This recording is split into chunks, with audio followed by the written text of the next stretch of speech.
Здравствуйте, в эфире программа «Алатау Лайв», в студии работает Бигайм Бигалиева. В этом выпуске программы мы поговорим о миграционных процессах и о том, как это влияет на сельские районы и на их трансформацию. В гостях у нас кандидат политических наук, старший научный сотрудник Университета Центральной Азии Асель Мурзакулова. Асель Джапаркуловна, здравствуйте. Здравствуйте. Добро пожаловать к нам в студию. Миграционные процессы, да, это очень такой актуальный вопрос, как раз-таки в свете и последних лет, скажем так, и в свете именно, если говорить и о трудовой миграции тоже, да, и все. Как мы все знаем, миграция, она есть и внутренняя, и внешняя тоже миграция. И как раз-таки в этом контексте мы говорим о том, что миграция любая, она влияет на развитие того или иного региона в целом. Да?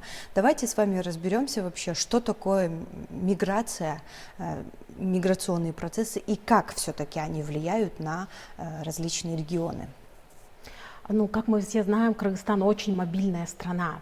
И вот, как вы уже сказали, очень часто на слуху только у нас трудовая миграция или внутренняя миграция. Но если исторически посмотреть на этот процесс, в Кыргызстане очень интересная история мобильности людей. Например, если мы возьмем начало 90-х, вот после крушения Советского Союза, мы увидим, что миграционные потоки, то есть выезд наших граждан и жителей страны за пределы, за границы нашей страны, он был беспрецедентным. Например, в 1993 году в Кыргызстане было зафиксирован самый большой отток населения, там около 700 тысяч человек за год выехало. Да?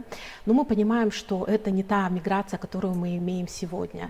То есть миграционные процессы, они бывают очень разными, и они очень тесно вплетены в те экономические, политические, социальные изменения, которые наше общество переживало.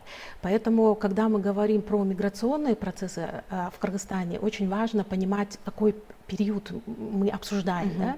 Как я уже сказала, у нас был очень большой отток иммиграционный в 90-е годы. Он примерно стабилизировался к 1999 году, и в 2000-х у нас начинается массовая трудовая миграция. То есть если мы посмотрим на данные Национального статистического комитета, мы можем увидеть, что после 2000-х годов структура миграционных процессов в Кыргызстане значительно изменилась. То есть нефтяной бум в России и Казахстане, он спровоцировал большой спрос на трудовые ресурсы. И, соответственно, вот тот поток, который начался с 2000-х годов из Кыргызстана, он был уже по своим мотивам, по своему качеству и по своему объему уже несопоставим с теми процессами и человеческой мобильностью 90-х годов.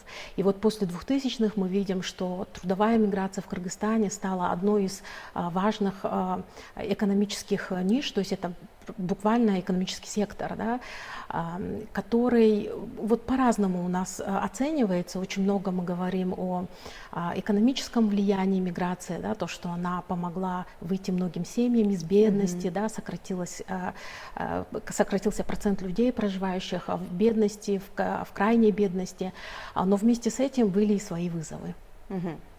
Ну и если вот вы немножко начали говорить об истории, да, вообще миграции, если подробнее остановиться, вот мы говорим 90-е годы, да, это был самый большой отток именно трудовых мигрантов в 2000-х годах, вот это вот опять у нас, так скажем, нет, в 90-х годах не трудовые мигранты, вообще мигранты, да, а в 2000-х годах это у нас уже трудовая миграция пошла, и вот дальше вот какие тенденции у нас сейчас имеются? Я хотела бы немного уточнить, что в 90-х годах это была так называемая этническая миграция, когда русскоязычное население выезжало на свою историческую родину, да, не только русскоязычное, но и татары, немцы, там, белорусы, да, то есть очень много разных этнических групп у нас было. А сегодня мы видим уже совершенно иную ситуацию. То есть в основном у нас мигрирует основное население, это кыргызы этнические. И, соответственно, до сих пор остается основной поток в Российскую Федерацию, но мы видим очень большой интерес на диверсификацию миграционных потоков. Мы видим, что со стороны правительства идет неустанная работа поддерживать возможность, да, входа на трудовой рынок разных стран, там Южной Кореи, Великобритании, Восточной Европы, да, то есть и на уровне правительства, и на уровне самих мигрантских семей очень большой интерес к диверсификации миграционных направлений. И вот что касается сегодняшней ситуации, мы не видим, что миграция снижается, но мы видим, что она регионально меняется. Вот, например, если мы посмотрим на данные национальной переписи населения, которые Нацстатком провел в 2022 году, мы видим, что вот к традиционным областям, откуда большой отток мигрантов, это Баткенская и Джалабадская область, присоединилась Таласская область, которая еще, например, до 2020 года, она в данных вообще никак не была замечена как область с большим миграционным оттоком. Да? Мы знаем, что там достаточно устойчивый сектор выращивания фасоли и, соответственно, других активностей вне миграционных, да, и это как бы удерживало немного как бы население. Но теперь мы видим, что что-то меняется, что эта область тоже становится активной, и также люди начинают интересоваться в поиске источников доходов за пределами своей области и страны. Но у нас также есть очень активная внутренняя миграция. И здесь тоже очень большая разница. Например, данные того же МОМА показывают, что, например, Нарынская область является очень активной с точки зрения внутренней миграции. То есть нарынчане больше мигрируют не вовне, да, а больше внутренне, это такое как бы в Чуйскую область, да, и она носит такой сезонный характер. И вот наша роль как исследователей — это объяснять эти изменения и помогать формулировать более точечную политику, которая могла бы помочь, да, развитию, региональному развитию, потому что это очень важные изменения, да, доступность рабочей силы, доступность наличного населения, это очень важные ресурсы для экономического развития. Ну и вот говоря об исследованиях, да, Университет Центральной Азии совместно с Министерством труда, соцобеспечения и миграции проводила и проводит до сих пор различные исследования, касающиеся именно темы миграции. И вот на основе этих исследований, что мы можем на сегодняшний день сказать? И это кроме того, что вот замечаются изменения, да, в тех или иных областях. Например, как это сказывается на тех или иных регионах самих? Спасибо за ваш вопрос. Исследование, о котором вы сказали, оно было поддержано программой «Горизонт 2020», и оно реализовывалось среди 7 стран мира. И мы смотрели в сопоставительной картине, как трудовая миграция в Кыргызстане работает, например, в контексте более широких миграционных процессов. И если посмотреть, например, в сравнении с Молдовой, да, одна из стран в нашем исследовании, мы сравнивали с Молдовой, то мы видим, что в отличие, например, от этой миграции, наши мигранты все-таки более заинтересованы в возвращении в сельскую местность. Вот по сравнению с Молдовой. Если, например, мы вернемся к нашим исследовательским сайтам, в Джалабаде я работала в низинах реки Карадари, вот эти села, мы можем видеть, что огромный спрос на землю под строительство жилья. И, например, мы этого не увидим в Молдове, там просто опустение сел, и буквально государство пытается уже вводить множество стимулирующих механизмов, чтобы людей как бы вернуть в села, да.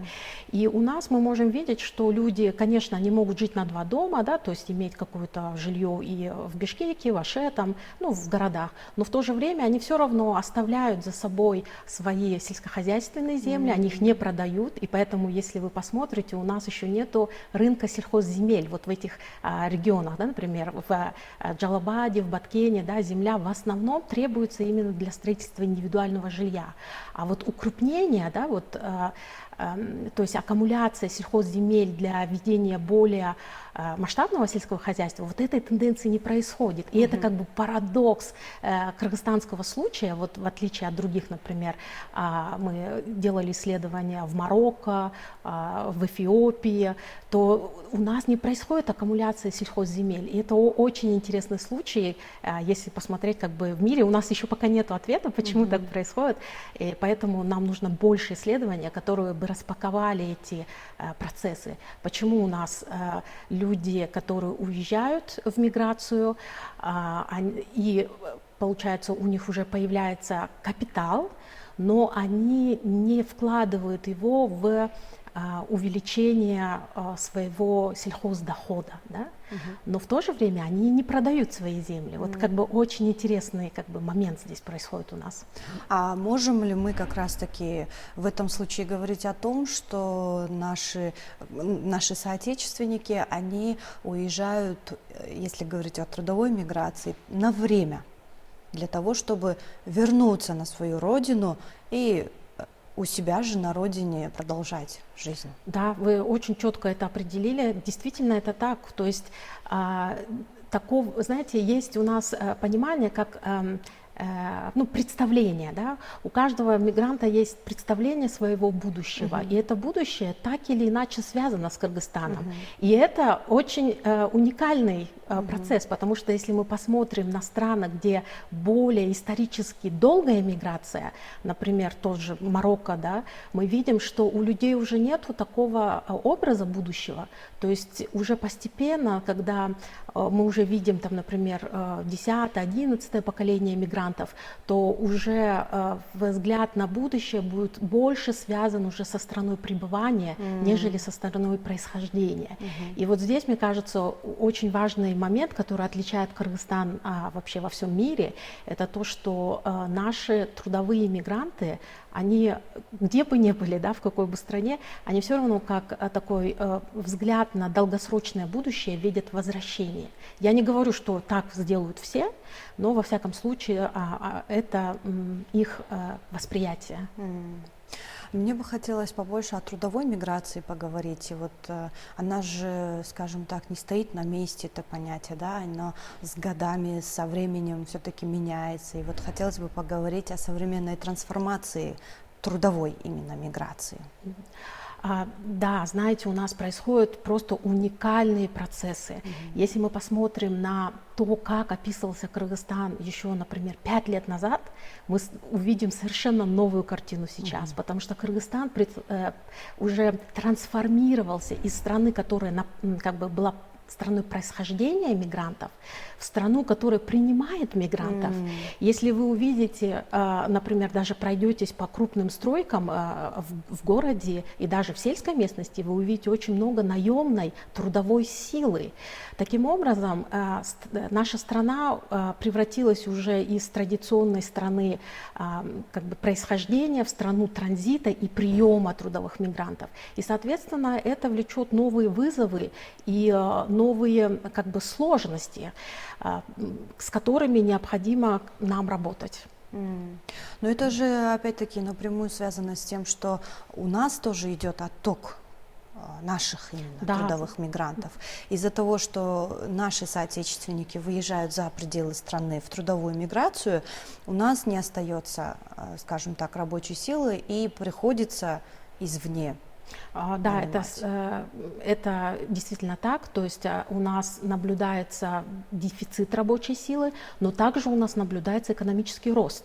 И, соответственно, чтобы обслуживать этот экономический рост, нам нужна рабочая сила. То есть я думаю, что это два фактора, которые вносят вклад вот в этот процесс. Да? Не только отток и дефицит рабочей силы, но и то, что и экономика начала развиваться.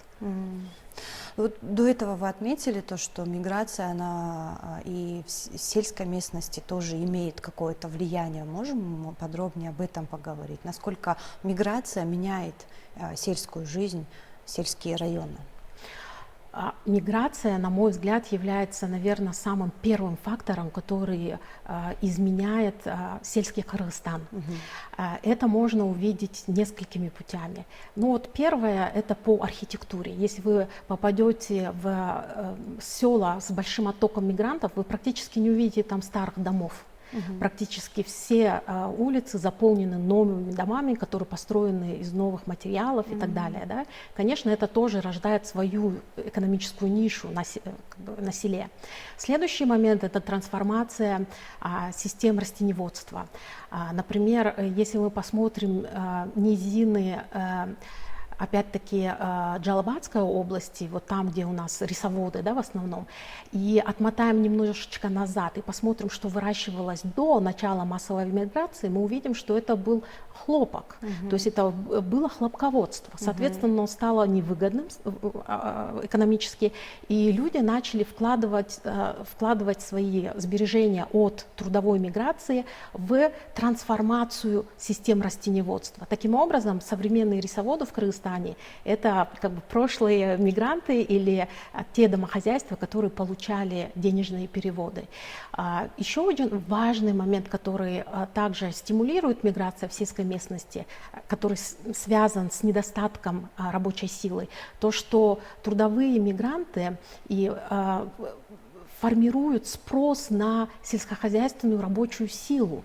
И, соответственно, если раньше это были в основном не монетарные отношения, например, через ашар, да, то есть коллективным трудом, не монетарным, люди, например, чистили каналы или, например, ноат, да, когда люди вместе выпасают скот, кооперируясь, то эти практики сейчас уходят в прошлое, поскольку взамен вот этого труда, который ты вносишь в качестве своего вклада, появились деньги, наличные деньги. И, соответственно, вот этот взброс, скажем так, наличности в сельскую местность, он очень сильно трансформирует то, как сегодня сельский Кыргызстан живет. Вот, например, как сервируется стол. Да? Например, я когда делала исследование в очень отдаленном селе, обнаружила на столе суши. Для меня был просто шок. Я думаю, откуда вот эта идея поставить суши на стол? И вот эта идея, то есть трудовая миграция, она очень много что меняет в сельской местности. Это вкусы, это то, как мы питаемся, это то, что мы выращиваем, и то, как мы строим наши дома. Это очень большой трансфер знаний, навыков и нового видения. Ну вот как меняет, да, мы говорим, сельскую жизнь миграция. Но вот во всем этом есть как плюсы, так и минусы тоже. Вот о них тоже можем поговорить. Вот в чем мы видим здесь плюсы и в чем есть минусы? Ну, самый большой минус трудовой миграции — это дети. Это разлученные со своими родителями дети, это иногда семьи, которые очень долгое время живут на дистанции друг с другом, соответственно, это сказывается на демографии, поскольку когда супруги живут вдалеке друг от друга, мы видим слом репродуктивных циклов. Ну, конечно, это только одна часть истории. Следующая часть истории — это то, что мы видим снижение человеческого капитала. Никому не секрет, что в миграцию уезжают и учителя, медики. Есть специальные даже программы в странах, которые принимают мигрантов, которые нацелены именно на этих специалистов. И, соответственно, наша система, которая призвана формировать качественного гражданина, она страдает, потому что не хватает квалифицированных и компетентных людей. И этот отток, к сожалению, происходит в самых уязвимых регионах, это именно в горных регионах страны. Поэтому у трудовой миграции, конечно, достаточно много негативных последствий. И, конечно, это наша работа, чтобы подсказать, как эти негативные последствия развиваются и какие политики и какие вмешательства требуются, чтобы их преодолевать.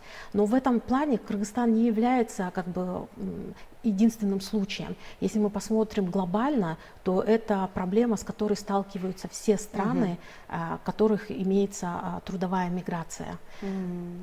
Ну и здесь сразу такой вопрос, да, вот исследования проводятся, этот вопрос изучается и на постоянной основе должен изучаться. Вот почему все-таки именно сегодня особенно важно изучать и исследовать эту тему миграции?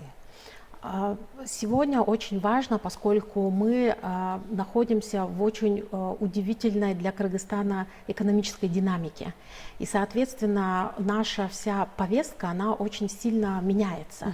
И в этом контексте очень важно иметь реальные цифры, очень важно понимать реальные мотивы. И очень важно прогнозировать эти процессы, поскольку если мы не будем работать наперед, ну как бы слаженно, и наука, и лица, принимающие решения, то, соответственно, можно разные результаты получить через определенное время, поскольку миграционные процессы, они оказывают глубокое структурное влияние на то, в каком будущем мы будем жить. Ну и вообще такую, если общую картину сделать, да, картину нарисовать того, вообще, скажем так, как Кыргызстан себя сейчас может поставить как раз-таки вот в этом вопросе, да, какова миграционная картина на сегодняшний день у Кыргызстана? У Кыргызстана довольно сложная миграционная картина, то есть несмотря на большие усилия на то, чтобы у нас произошла диверсификация трудовых рынков, этого, конечно, еще не произошло, и, соответственно, любая зависимость, она чревата. Соответственно, конечно, в этом плане нужно еще больше усилий на диверсификацию миграционных потоков. Следующее, это, конечно же, на защиту прав мигрантов за рубежом. И самое важное, это, конечно же, поддержку мигрантских семей. Я считаю, что государство должно очень дать твердый такой месседж мигрантам, что их пожилые родители, их дети, все, кто остался здесь, в Кыргызстане, за ними будет забота, и за ними, то есть они не останутся одни. Это очень важно для того, чтобы мы могли помочь вот тем, кто остался позади, да, в том, чтобы их качество жизни не было привязано только к денежным переводам. А еще я наткнулась на то, что миграция вообще, она как-то влияет на изменение климата тоже. Как одно зависит от другого, скажем так, как взаимосвязано это? Ну, это большой дебат сейчас в научной сфере идет. Есть такое понятие, как климатическая миграция. Ну, кто-то поддерживает, кто-то не поддерживает. Как это работает? Дело в том, что изменение климата оказывает долгосрочное и часто негативное влияние на средства к существованию, то есть на сельское хозяйство. И, соответственно, те семьи, которые могли как-то балансировать свой семейный бюджет за счет, например, скотоводства или растениеводства, они уже не получают эту, как бы, скажем так, подушку, да, и, соответственно, это толкает их на то, чтобы они более активнее искали заработок за пределами сельского хозяйства, да, или вообще его сокращали, да, или вообще выходили из сельского хозяйства. Если мы посмотрим на региональном разрезе, мы видим, что сейчас в Кыргызстане идет разработка национального плана адаптации к изменению климата. И вот в рамках этой работы определены 3 области, да, это наиболее подверженные климатическим последствиям. Это Баткенская область, Джалабадская область и Ошская область. Если мы посмотрим на трудовые потоки, мы можем увидеть, что именно из этих областей, если вот в таком более широком, да, разрезе посмотреть, уже практически последние 35 лет это самые топовые области, откуда исход населения происходит.